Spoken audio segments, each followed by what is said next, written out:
people here today who are going to talk to you about phonics and how phonics can support reading, but also about enjoyment and interest in reading.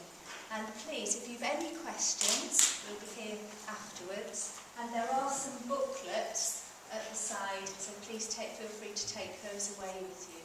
So my name's Kim Jackerman, I'm the Deputy Head, and I'm here today just to introduce the team that's going to be putting on this presentation. So we have Mrs Sales, who teaches in Year 1 and is also part of our literacy team. And we have Mrs Pink, who is also part of the literacy team. And we have Mrs Parkinson, it's one of our high-level TAs in the school. So they're all very experienced, and I hope you get a lot from it. There is a lot of language used within our phonics that you will perhaps hear your children saying. So if there's anything that you want further explaining, then please do put your hand up and chip in. But it's great to see you all. Thank you, and I'm just going to hand you straight over to Mrs Sales for the first section of our presentation. Thank you. Thank you. Hello. You're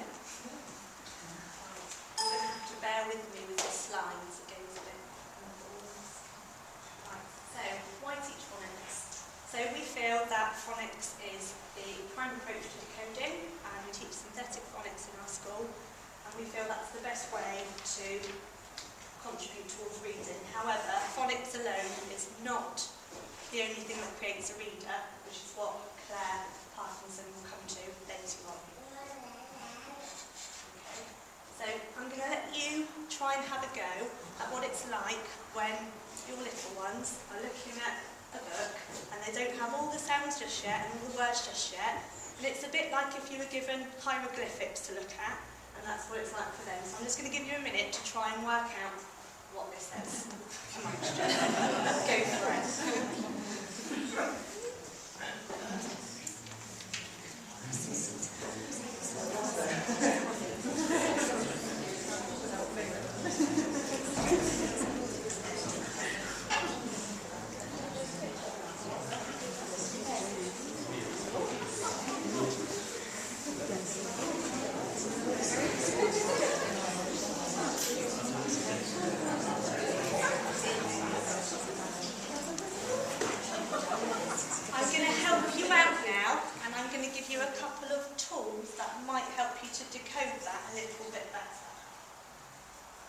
So if I tell you that this symbol means A and this symbol means the, and I'll go back to the last slide.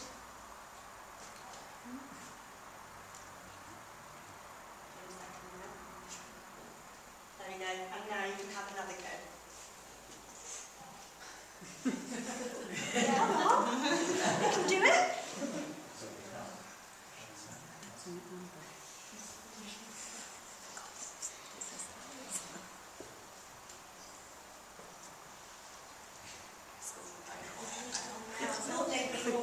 I know. Yeah. We need to align up to one side versus the other. Shall I put you out of your misery? Yeah. It reads, the cat and the dog went for a walk in the park, it was a sunny day.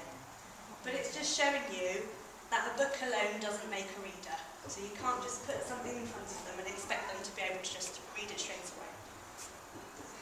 They need all the other skills too.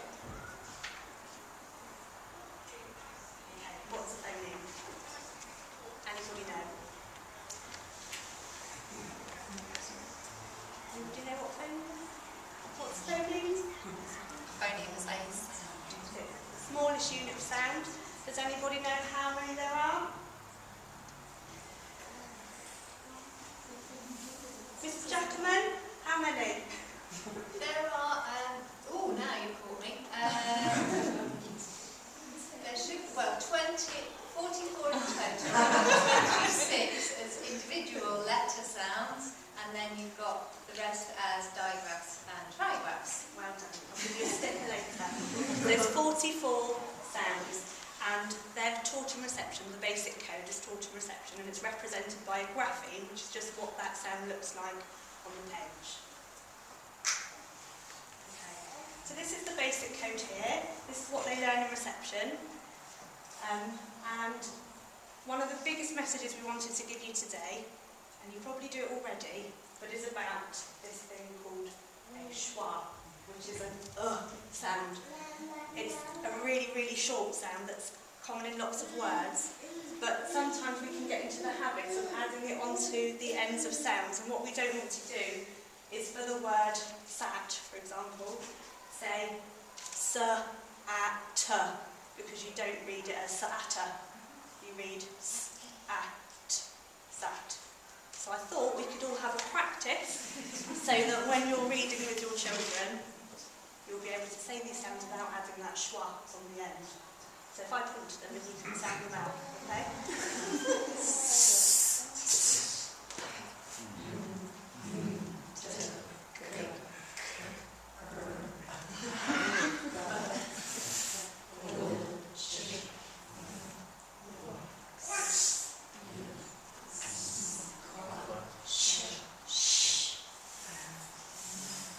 I'll stop you there, just to explain that one. So the difference is they make a similar sound, but this one makes a sound, but this one comes from the throat. So you can put your hand on your throat and you can do that, and then you can see the difference between the two. We'll carry on.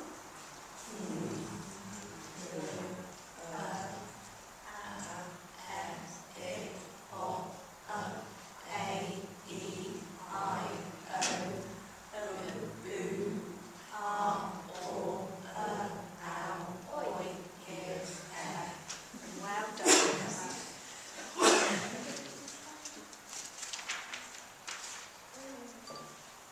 Okay, so we also teach the children the correct terminology when we're teaching phonics. So when they come home, they're talking to you about a digraph. It means 2 letters, 1 sound. It's really important when you're reading to try and spot those sounds together, so that if you've got the word ship, that you're not saying ip, because again it's not sahita, it's ship. So if I point to them, you can say them again. Oh, there you are. Go on then. Never mind, we've done enough practice. We also teach them about the split digraph, and we teach them that that's a friendly phoneme because it cuddles the sound in the middle. So it's the same as a digraph, which is 2 letters together, except that it's split up. So you can see there's the A, the O, the I, and the U. And we say it's friendly, and it gives the sound on the end a big cuddle, and that's how we teach the split digraph. And then a trigraph is 3 letters, 1 sound, and we teach I first because it's the most frequent trigraph that they'll come across when they're reading.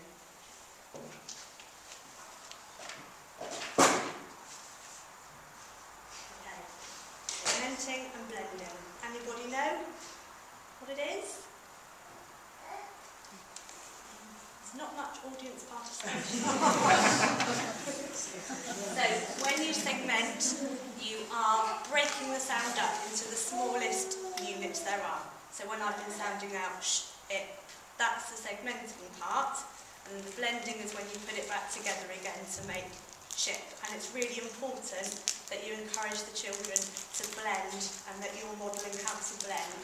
And in reception they use robot arms, and then in year 1 we'll start to do sound tennis, and in pink, Mrs. Leeson. Oh yeah, I've heard of the blending before, but the segmenting, should we ask them to segment it? Because I've been saying sound out. Is that the same? It doesn't, whichever you choose to use, it doesn't Are they matter. using that way now, they're segmenting, rather than sounding out? I would say sound out. You can use You either. can use whichever you're more comfortable with. So if we model a bit of sound tennis, Okay. I need another word apart from ship. Should we do chop? Let's do chop. Okay, shall I start? You start. Okay, so I'd go chop, chop, Chop. Chop. We do a lot of that in phonics, don't Yeah. we? We do. And you've got to make sure that your hands are the right way around, because you don't want them to see it from right to left, you want them to see it left to right as if they're reading it. So it takes a bit of getting used to which sound you do it with, but when I'm showing you, you're seeing me doing it from left to right, so chop, chop. You can see it going that way, which is synthetic phonics, is left to right all the time. Okay, sound buttons.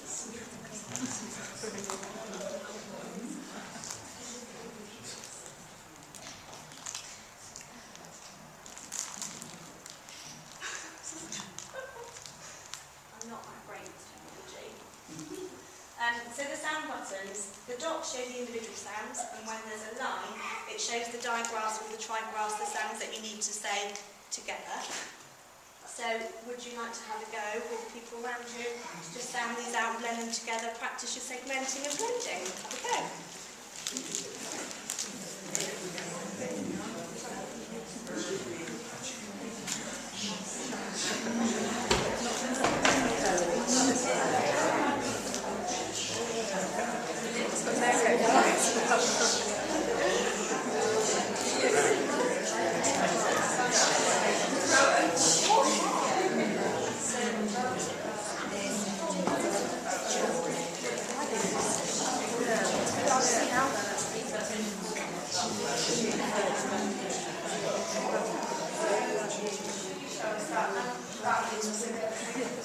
Yes. So if I did thin, I would do if, thin. Oh, because of the way they're looking at your hand. Yeah. So that's why I've got my right hand up, even though it's left to right. Does that make sense?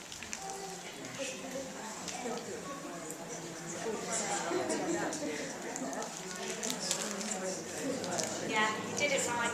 But bring your fingers back together so you blend it back when you do it.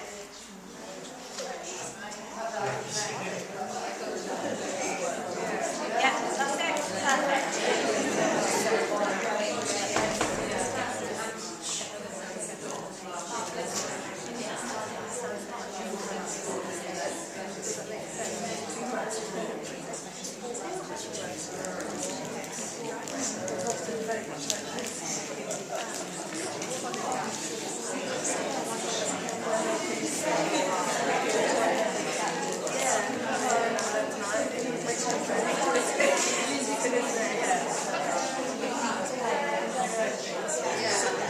Okay, so if I talk to you about the next bit, that was really nice watching you all, really concentrating. So, tricky words.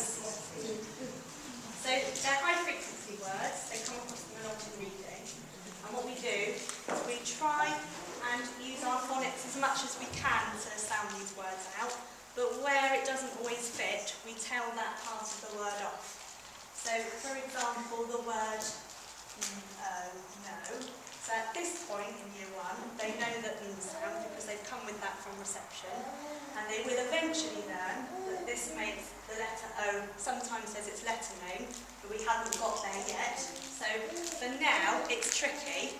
So they'll come up and I've got a great big blue gladiator style finger in my tattoo and they'll just really tell that off and they'll say stop being so tricky to the bit that's trying to trick them up. Okay. Quite cool, we've got that doing that.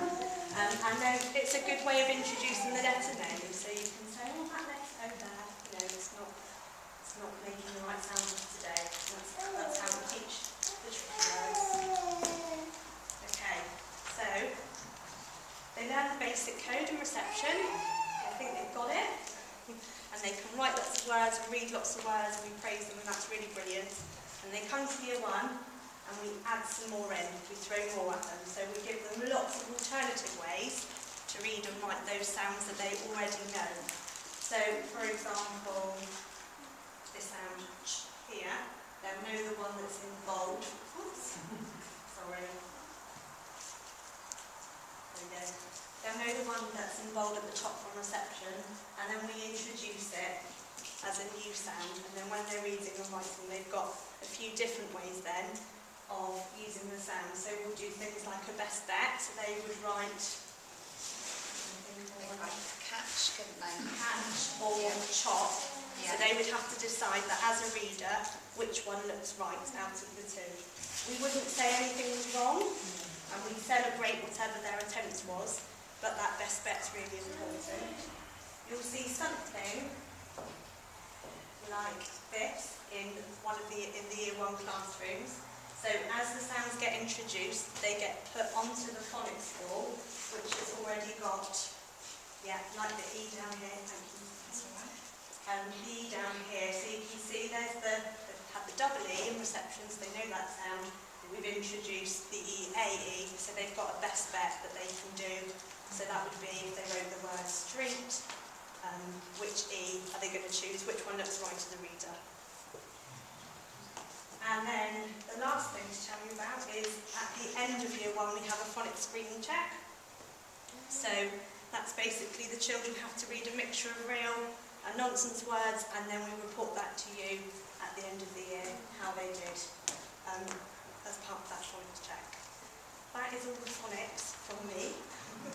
So we're going to hand over to Mrs. Pink, who's going to talk to you about handwriting, and then Mrs. Parkinson will talk about reading.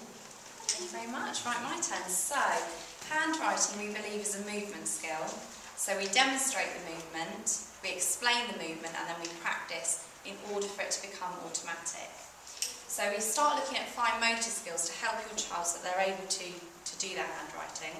So in guided reading, when they're on their own, they might use some Play-Doh, which is a really good manipulative skill. They might use pegs, so this is something you could do at home, like hanging up the washing on the line.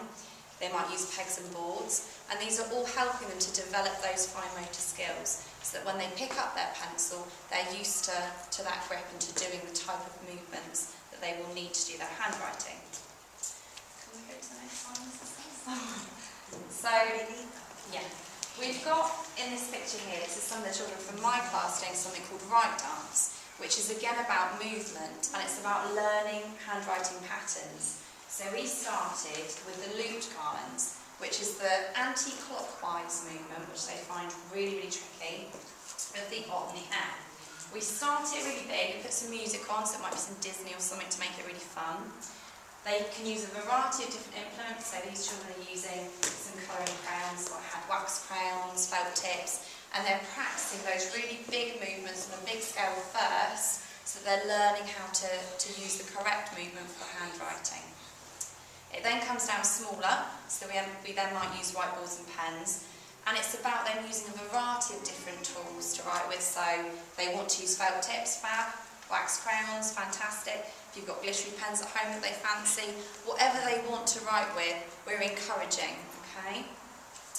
And I want you to do something if that's alright. So this is part of it. You will have a pencil, and I just want you to pick up the pencil and get the correct, what we call the tripod grip. And we're going to do some pencil aerobics, which is what we do to warm up before we start writing. Okay, so it gets the children to hold the pencil. You can really see when we've got it in a phonics session who can hold it properly and just correct the children's grip. And it just gets them in the frame of mind to start writing. So once we've all got a pencil, we'll do that. It's really important when your child starts writing that they're sat comfortably, particularly for left-handed children, that their paper is at a clockwise tilt, that they're sat to the left of their paper, and that you even do a little spot to show them where to start from. Have we all got a pencil, Mrs. Sales? Does anybody else need one? Can I see a hand if you need one? Right. Have we got enough? The other thing we can do whilst we wait for our pencils, we also write in the sky. So if you just hold up your hand, if you have a go at doing it, the children will write really big in the sky, so we do our coming round. We could have a go at doing a around as well. We then try it on our nose, okay, so if we try and do an op, around with our nose, we might put it on our elbow one day, so we can have a go at doing it starting at the top, coming down and across. We might use a piece of paper and our finger as a pen, so we could do a zzz, all different ways of doing the movement, but to make it really fun. So try and grab a pencil. So tripod grip first of all. Then we might start by doing a helicopter, so we're twisting it round, just warming up our fingers. Okay. We might have a go at doing a bit of a push-up. This can all be done before they start to write, so they're holding it correctly. We go all the way up. And then we come all the way back down. And they do quite enjoy this. And then we do the windmill as well. So as you can see, we're moving the pencil around, so we're getting really comfortable with it. This is really good just to start them off. Okay, so leave that now. So in our classrooms as well, we have, along with our sound wall or our phonics wall, we have the letter families, which are in shape families. They're in the classrooms for the children to see. We also teach letter formation in their shape family. So we have The curly cat, which is exemplified by the k, which is our anti-clockwise movement. We have one-armed robot, which is down, up, and I will say over the hill, so it might be short, straight down, up and over the hill. We have our zigzag letters, and we have our long ladder, which is start at the top, paint the wall down, come off into another direction, then we might need to cross across. Okay. Last thing, it's perfectly normal at this stage of the children's development for them to be reversing letters, for the letters to be irregular sized. It's all about practice, making it fun, getting enjoyment. We will, in the pack we give you at the end, show you where you start forming a letter from and where it ends, so you know the direction to help your child. I know a lot of mums and dads were saying to me, I'm not quite sure how to form this letter correctly, and it's that movement that you'll be able to see on the handout. Get any sort of pen, lots of practice. I think the only other thing I've got to say to you is the joining up of the handwriting starts in year 1. The diagraphs that you were talking about, the alternatives, we teach them, we start introducing them joined up. So the children, you might see at home, if they're doing a bit of writing, you might see them having a go, for example, at maybe the E sound you were talking about, joining those two diagraphs together, and that's the first stage in joined up handwriting. Okay. How do you deal with left-handers? As I said, with the left-handers, it's very important they're positioned correctly so that none of their elbows are bumping in, so we put them in a place where they're not going to collide with another child. A dot on the paper to show them where to start from is a really good idea. Tilting the paper so it's clockwise so that they've got some movement to move across, just making it as comfortable as possible for them. We also have left-hand scissors in every classroom, so if we're doing something art and crafty that needs them to use those, they're available for those children. I hope that's helped. Over to Mrs. Parkinson. Right. I'm going to talk about the enjoyment of reading. The phonics is a really, really important part of your child learning to read, but we want your children to become readers and enjoy reading. Anybody that's been to any of my workshops before will know that I start with a little warm-up. So either under your chair or your neighbour's chair, there's a little pack, and if you're on the end, there's a little pot of strawberries which have been washed. If you're happy to join in, if you wouldn't mind taking the strawberry and passing it on. And if you're willing to, you don't feel you have to, but if you can first of all try eating the strawberry, and we're going to talk about describing the strawberry. You don't feel you have to if you don't wish to.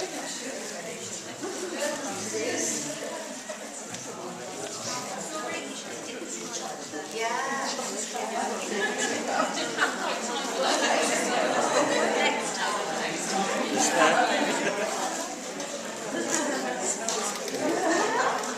If you're happy to, you can start shouting out words to describe a real strawberry. Sweet. Squidgy. Juicy. Pretty. Gritty, sorry. Get my hearing checked. Any other words? Red. Angry. Angry. Green. Green. Red. Oh, right, sorry. An angry strawberry.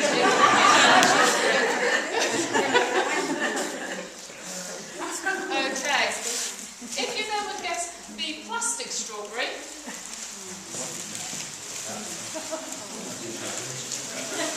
And describe the strawberry from the plastic strawberry. Hard. Plastic. Sorry. Can't eat it. Rough. Yep. Okay, right up on that. Okay, you get your picture of your strawberry. And describe the strawberry from the picture.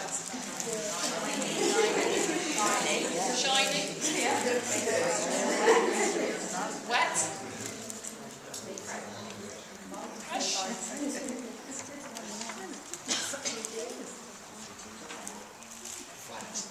Flat. Yeah, flat. Okay, and then get the word strawberry.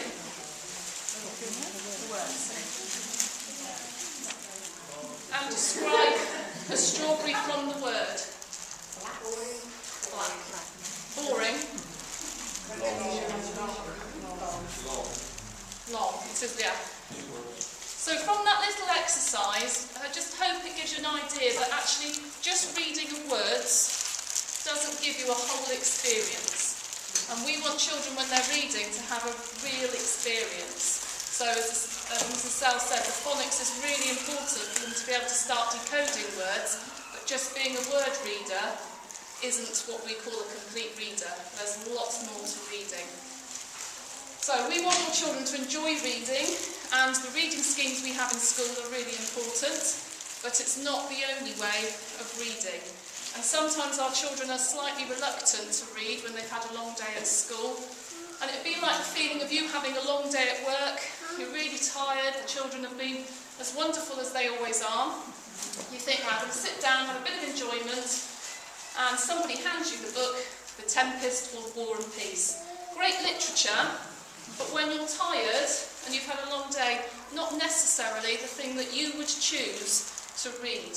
And it's really important that we give our children the choice of what they're reading. So the reading scheme is really important, but if they are tired, it's more important that they're getting that experience of reading, you reading to them reading, choosing a book from home, anything that gives them that experience and that opening up of words and enjoyment of reading. Another little thing we're going to look at with reading is some of the things that in school we use to develop reading.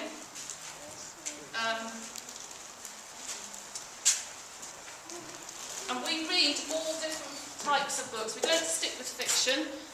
We do introduce the children to a wide variety of literature. And there are children, particularly boys, who would naturally choose non-fiction reading. That is brilliant. You know, that is great. If they want to read non-fiction, fantastic. It generally is smaller pieces of reading, which quite often appeals. It's factual, which again appeals to the boys. So we give them the opportunity of reading non-fiction, poetry. Poetry is really, really important to the development of your children's reading. We start them very early when you're babies, we sing nursery rhymes to them, and that is really important that your children are able to hear rhyme to carry on through. They need to know that. The other thing we do with them, we need them to understand the comprehension of what they're reading. As I say, a word reader isn't a true reader, it's not a complete reader. They need to be able to understand. And we do a variety of ways within school. We very much look at the front cover. What can you tell me? What do you think this book's going to be about? Horse? Sports. Ah, yeah. If you were riding that horse, where would you like to go to? The sky. The sky? Yeah.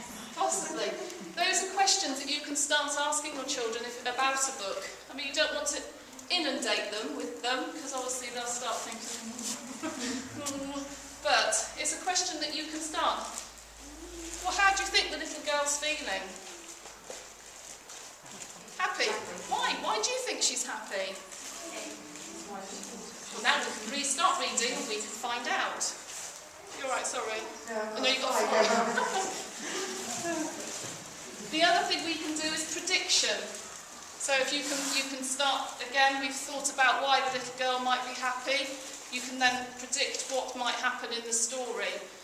You can read part of the story. You can then say, what do you think is going to happen next? If you were a character, what would you want to happen? It's all this understanding of stories. Picture books. I know sometimes we think children are growing up, their reading skills are becoming better and better, but they don't need picture books anymore. Picture books are really, really important still. And there's been some research recently about how important picture books are. And I know when I did some training, I worked with the Lynn Goodrow, who is the head of English across Dorset, and she was saying about this particular book she still uses with GCSE and A-level students. It's a picture book, but they're still really, really important. There's so much you can still get from picture books, so don't throw out the picture books. One thing that they move on through that we want children to understand is inference. I actually remembered the word, because this is the word that I tend to forget all the time. Inference is where your child is looking for clues. I'm just going to make sure I say it properly. They're looking for clues and using prior knowledge. An example of it is Flora stepped outside and put her umbrella up. Doesn't actually tell us that it's raining, but from what you've read, you know that it's raining. So it's using the knowledge that you've got to actually understand more of what's happening in the book. A simple Kipper's balloon. The first picture and words, Mum and Dad went shopping. It doesn't actually tell us anything there about how Mum and Dad are feeling or anything else, but using the clues that were given in the picture, how's Dad feeling about going shopping? He's not very happy. Even more so in the next picture, Dad's body language is telling us that he really isn't very happy about going shopping. This is what we want our children to be able to take from their reading. Not just read the words, but to actually be able to talk about what is happening. Why? Why do we think Dad isn't happy?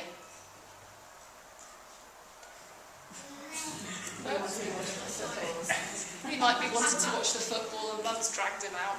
Yeah. So inference it's a skill that it takes a long time for the children to learn. It's not something that happens straight away. I think it develops more as your children go through the school, but it's a very, very important skill that they will need to use and they'll take on and use right through their education.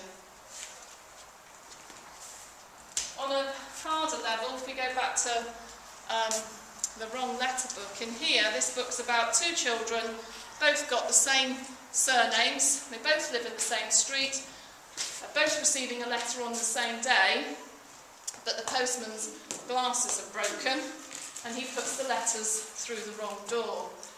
But on each of the letters, it tells them that one's got a football match and one's got a horse riding event, and one letter says Chestnut Field and the other letter says Redland Park.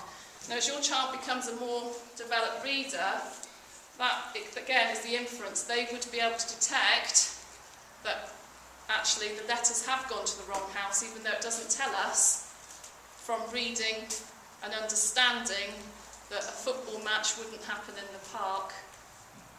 No, sorry, wrong way round. The horse riding event would happen in the field and the football match is in the park. So it's a developed skill. I'm certainly not expecting your children to get to that level at the beginning, but if you can get your children, if they're reading and looking at pictures, to talk about more what's happening in that picture so that they are really understanding and looking for clues to help them. If you've got a reluctant reader, try and make it exciting. You can do it through very simple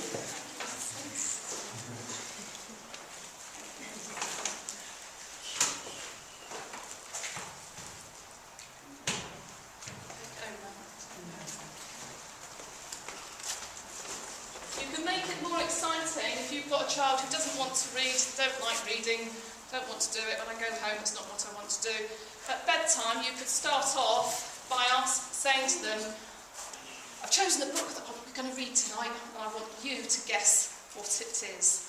And a very simple way is to have just a simple bag or a box, whatever, and to put some clues in as to the book that you've chosen to read.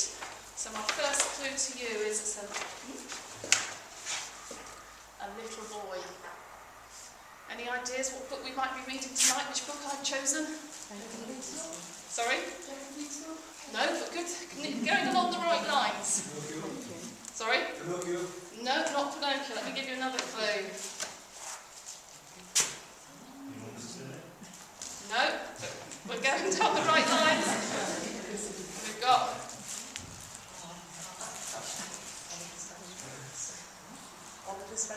You're right!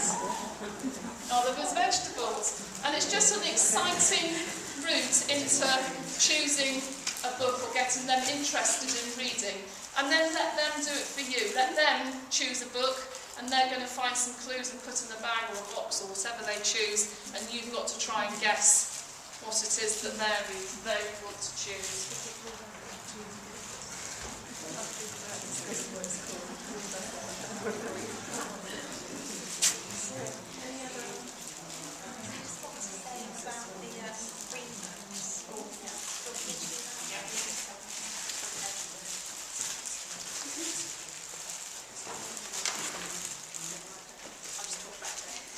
Mention about the green books that go home. We use them differently to how they're used in reception. So if you were at my parents' evening, I know I had lots of conversations with lots of you about it, that it's a real communication between us and you, and that we write in, we do guided reading twice a week. Thank you. We have a guided reading session twice a week, so the children are read to. And there's a really clear focus for the teaching of reading within that session, and in our comments that we write in those books, it's sort of the objective that we were using to teach reading for that session. So if I wrote something like Jensen could predict the end of the story, the next time you're reading, if you make sure that you're predicting the end of the story, it's sort of a clue and it helps you. They're getting double that amount of input for reading, really. And also in the back, we've got the basic code, so it'd be really useful just to keep going over those basic sounds and turn it into a game. Don't sit and use it as an exhaustive list, but just to go through. Some more of these are going to be put in print as well, and the advanced code will be in there that I showed you, and the letter formation as well. When you're with this, it's a good idea if you point to the letters and ask them the sound, but also the other way round. Can you find me the sound A? And see if they can then point to it too, so that they're getting, it's a very part of the brain, isn't it? So, before we go, we've got some leaflets to help you support reading at home, and also the advanced code in here, how to help handwriting, a phonics glossary, so please take them. And we've also got, we'd love for you to do an evaluation of what you've been part of today, really. You've got pencils, so sorted, and we've love them back in now, so you don't leave and forget all about it. Thank you very much. Can I just say a big thank you to all of the team, because there is nothing more valuable than engaging children in reading, and you can see the pleasure and the enjoyment that they get out of it each time they're moving up a level. So I would like to say thank you to all of the team. So can we give them a clap? Thank you.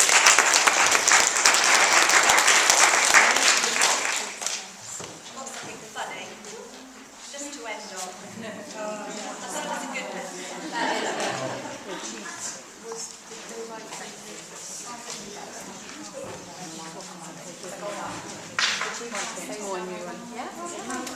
Could you pass those down the line? Okay.